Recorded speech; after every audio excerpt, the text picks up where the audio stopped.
हे दोस्तों, अगर आप फाइनेंशियली फ्री होना चाहते हो तो रॉबर्ट कियोसाकी के द्वारा लिखी गई पुस्तक रिच डैड पुअर डैड आपके लिए सर्वश्रेष्ठ विकल्प बन सकती है। रिच डैड पुअर डैड किताब एक मोटिवेशनल, फाइनेंशियल, सेल्फ हेल्प और लाइफ चेंजिंग बुक है। दोस्तों, इस किताब से आप सीखेंगे कि हमें पैसे के लिए काम नहीं करना चाहिए, बल्कि पैसों से अपने काम करवाने चाहिए। जी हाँ दोस्तों, मैं यह बात हवा में नहीं कह रहा हूँ, यह एक सच्चाई है। यह किताब अब तक की सबसे बेस्ट सेलिंग बुक में से एक rich dad poor dad book पैसे के अहमियत को बताती है। तो अब आप सोच रहे होंगे कि पैसे की अहमियत तो हमें भी पता है।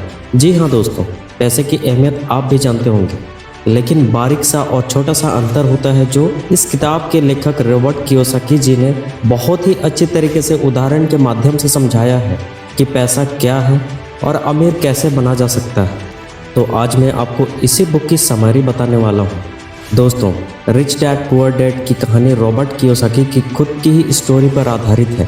इस किताब में वो अपने दो पिताओं के बारे में लिखते हैं, जिसमें से एक उनके असली पिता हैं, उनको उन्होंने पुअर डैड का टाइटल दिया है, और दूसरे उनके मुंह बोले पिता हैं, जो असल में उनके एक दोस्त माइक के पिता हैं। उनको उन्होंने रिच डैड का टाइटल दिया है। दोनों अपने कैरियर में सफल थे। पुअर डैड बहुत पढ़े लिखे और इंटेलिजेंट थे और उन्होंने पीएचडी किया था, मगर वो फाइनेंशियल स्ट्रगल कर रहे थे। वहीं दूसरी ओर उनके रिच डैड ने 8वीं तक पढ़ाई की थी, पर वो अमेरिका के अमीर आदमियों में से एक थे। पैसों को लेकर दोनों पिताओं की राय अलग थी। उनके पुअर डैड हमेशा कहते थे, अच्छे से पढ़ाई करो, डिग्री लो ताकि एक सुरक्षित जॉब मिल सके, जबकि रिच डैड कहते थे पढ़ाई करो, पर यह भी सोचो कि कैसे तुम लोगों को अपने काम के लिए रख सकते हो। पुअर डैड ने मरने के बाद अपनी फैमिली के लिए कई अनपेड बिल्स छोड़े, जबकि रिच डैड ने करोड़ों की संपत्ति छोड़ी। दोनों पिता की बातें अलग थी, इसलिए शुरू में कियोसाकी को परेशानी होती थी किसकी सुने और किसकी नहीं, पर बाद में वो फैसला किए कि अमीर होने के लिए वो अपने रिच डैड की बातें सुनेंगे।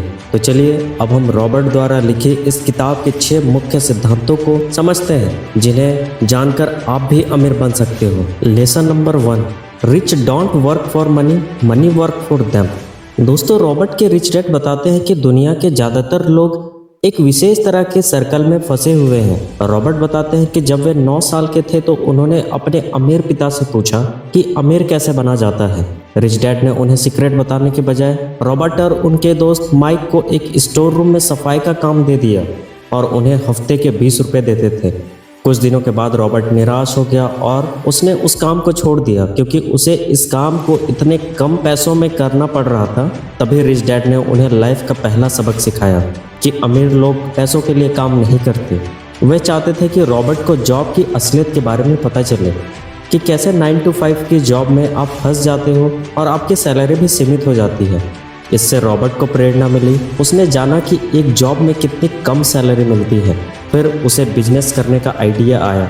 उसने फिर से स्टोर की सफाई करते हुए देखा कि वहाँ माइक की काफ़ी सारी पुरानी कॉमिक्स पड़ी हुई हैं, जिन्हें वे रेंट पर देकर अच्छा पैसा कमा सकते हैं। इसके लिए उन्होंने शुरुआत भी कर लिया और धीरे धीरे उनका बिजनेस अच्छा चलने लगा। इसी तरह रॉबर्ट ने सिर्फ 9 साल की उम्र में ही खुद की कंपनी शुरू कर ली थी। उसे अच्छे पैसे भी मिल रहे थे और ज़्यादा काम भी नहीं करना पड़ रहा था। उसे अब जॉब करने की ज़रूरत नहीं थी। Lesson number 2, financial education is very important. दोस्तों, हमारे अंदर फाइनेंशियल एजुकेशन का होना बहुत आवश्यक है, जिससे कि हमें पैसे को मेंटेन करने और उसे ग्रो करने का हुनर हो। हमें बचपन से ही स्कूल और कॉलेज में किसी प्रकार का प्रैक्टिकल ज्ञान नहीं दिया जाता। हमें सिर्फ रट्टा मारकर अच्छे नंबर लाने होते हैं, जिससे हमारी अच्छी नौकरी लग जाए। लेकिन असलियत में कोई नौकरी हमें अमीर नहीं बनाती। आपने बहुत से ऐसे लोगों के उदाहरण देखे होंगे जो एक समय तो काफ़ी अमीर हुआ करते थे, पर आज उनके पास कुछ भी नहीं है। इन सब बातों से हटकर लेखक ने 2 बातों पर फोकस किया है, और वो है एसेट और लायबिलिटीज़। जिन्हें ये दोनों चीज़ समझ आ गई, वो एक दिन अमीर बन जाता है। आइए हम इसे और आसान भाषा में समझते हैं कि जिन चीज़ों से आपके जेब में पैसा आता है वो एसेट है, और जिन चीज़ों की वजह से आपके जेब से पैसा निकलता है वह लायबिलिटीज़ है। उदाहरण के लिए, यदि आप एक कार लोन पर लेते हो तो वो सिर्फ आपके लिए एक लायबिलिटी की तरह है, क्योंकि आपको उसमें पेट्रोल और मेंटेनेंस का भी ध्यान देना होता है, जिसके लिए आपकी जेब से पैसा जा रहा है। यदि आप उसी कार को अन्य किसी रेंटल बिजनेस में लगा देते हो तो वो आपके लिए एसेट बन जाती है।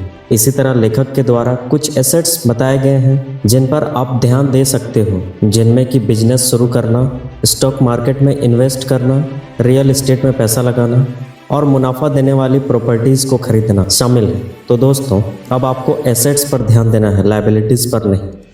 Lesson number 3, mind your own business.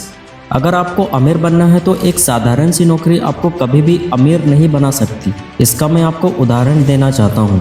एक व्यक्ति जो कई फ्लेवर की चाय बनाता है और उसके कई जगह ब्रांच खुले हुए हैं, उसके उन्हीं चाय के कैफ़े में कई लोग काम भी करते हैं। उसे अब कुछ खास काम करने की ज़रूरत नहीं पड़ती, वह अब करोड़ों में कमाता है। क्या एक नौकरी पेशा इंसान अपने लाइफ में इतना कमा सकता है? दोस्तों, अब इस बात को समझने के लिए दुनिया के सबसे बड़ी फास्ट फूड कंपनी मैकडोनाल्ड के फाउंडर रैक रॉक का उदाहरण लेते हैं। अगर हम में से किसी को भी यह प्रश्न पूछा जाए कि रैक रॉक किस बिजनेस से पैसा कमाते हैं, तो हम सभी का जवाब ये होगा कि वो उनके फास्ट फूड बिजनेस से पैसा कमाते हैं। दोस्तों, असल में रैक रॉक जी का मुख्य व्यवसाय मैकडोनाल्ड का नहीं बल्कि रियल एस्टेट का है और वे रियल एस्टेट से ही ज़्यादा पैसा कमाते हैं। मैकडोनाल्ड के बिजनेस को बड़ा करते करते वे आज दुनिया के अंदर सबसे बड़े रियल एस्टेट ओनर बन चुके हैं।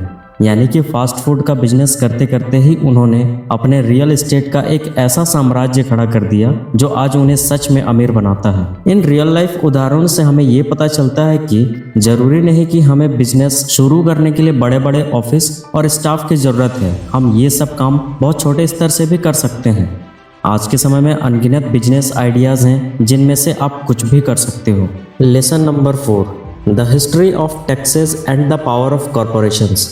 दोस्तों, इस लेसन में रिच डैड टैक्स का इतिहास बताकर यह कहते हैं कि टैक्स असल में अमीर और गरीब के बीच के फ़र्क को ख़त्म करने के लिए बनाया गया एक सिस्टम था। यानी कि शुरुआत में सिर्फ अमीर लोगों के ऊपर ही टैक्स लगता था और टैक्स के उन पैसों को गरीबों की सुविधाओं पर खर्च किया जाता था। लेकिन समय के साथ धीरे धीरे मिडिल क्लास और अपर मिडिल क्लास लोगों के ऊपर भी टैक्स लगना शुरू हुआ और आज की बात करें तो यह मामला पूरी तरह से उल्टा हो चुका है, क्योंकि अमीर लोग अपने दिमाग और चालाकी का इस्तेमाल करके खुद को टैक्स देने से बचा लेते हैं और सरकार के खाते में जो टैक्स जमा होता है वह सिर्फ मिडिल क्लास और अपर मिडिल क्लास लोगों के द्वारा ही जमा किया जाता है।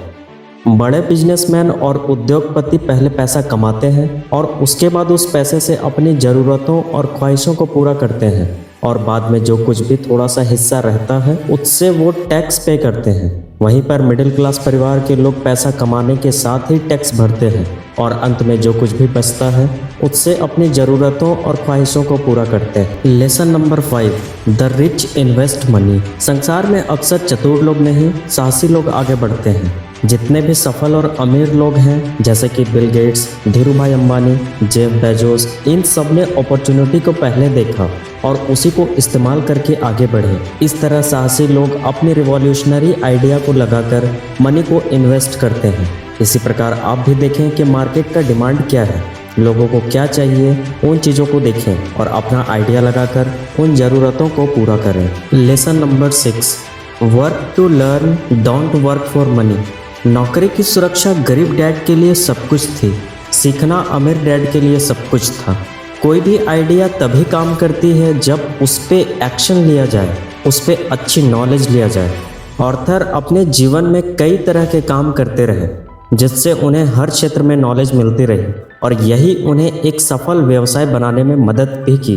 इसलिए सिर्फ मंथ के आखिरी में मिलने वाली सैलरी के लिए काम ना करें बल्कि कुछ सीखने के लिए काम करें। अलग अलग फील्ड की नॉलेज लें और उस फील्ड के एक्सपर्ट्स से मिलें, उन्हें अपने काम के लिए रखें जो फिर आपका काम ग्रो करने में मदद करेंगे। लेखक का कहना है कि अगर आपको बिजनेस करना है तो पहले किसी स्टार्टअप के साथ मिलकर काम करो। शुरुआत में पैसों के बारे में नहीं सोचो बल्कि ये सीखो कि काम कैसे होता है। कोई भी बिजनेस या कंपनी चलाने के लिए आपको 3 चीज़ें आनी चाहिए: the cash flow management, management of system and people management. दोस्तों, आशा है आपको ये rich dad poor dad book summary पसंद आई होगी और विस्तृत जानकारी के लिए आप इस पुस्तक को जरूर पढ़ें। बहुत ही आसान शब्दों में कई महत्वपूर्ण बातों को समझाया गया है। So thank you so much, keep watching and keep learning.